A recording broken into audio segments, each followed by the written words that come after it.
international board-certified lactation consultant, and today I am talking about introducing bottles. When and how should I do this?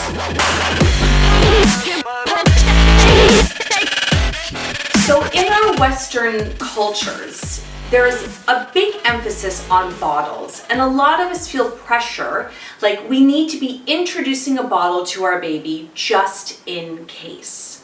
Is this really necessary?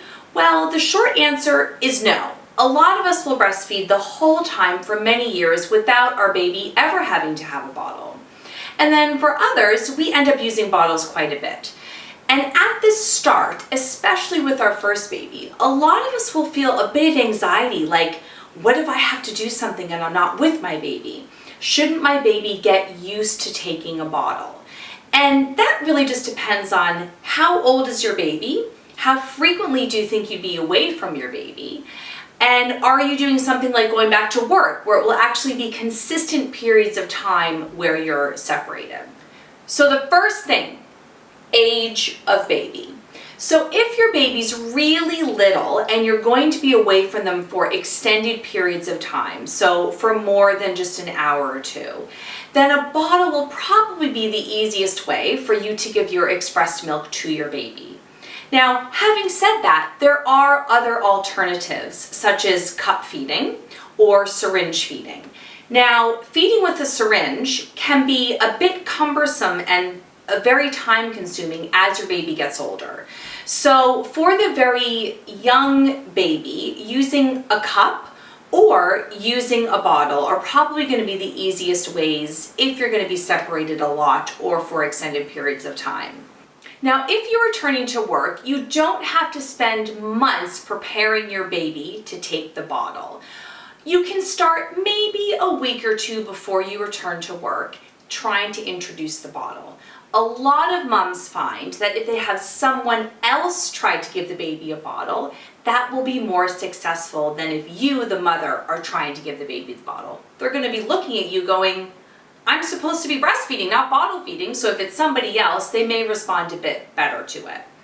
Now, if you are having a bit of trouble with your baby taking it, you can try different types of bottles.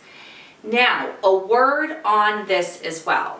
There is so much advertising about the nipple that's just like the boob. It doesn't exist. There's no such thing as a bottle nipple that is just like a human nipple. All of our nipples are different. Our babies' mouths are a bit different. There's just no such thing. There are some nipples that are sold for $30, $40. You may find that the cheapest nipple is the one that works for your baby. So just experiment with some different ones. The other thing is that some moms find their babies really don't ever take a bottle and they will just do cup feeding or from a sippy cup.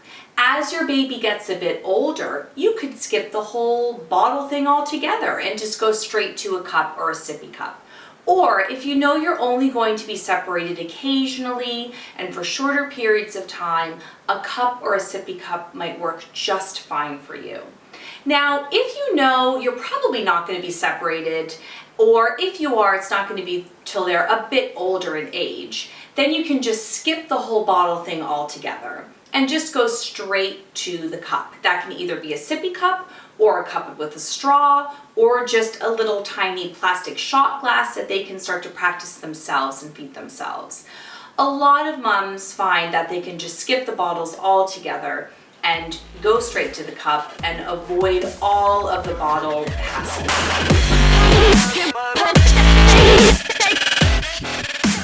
If you'd like some more information about breastfeeding, sleep, weaning, tongue ties, I'm available worldwide for consultations. Or if you just want to have a read of my book about breastfeeding and sleep, it's available on my website and anywhere online that sells books. You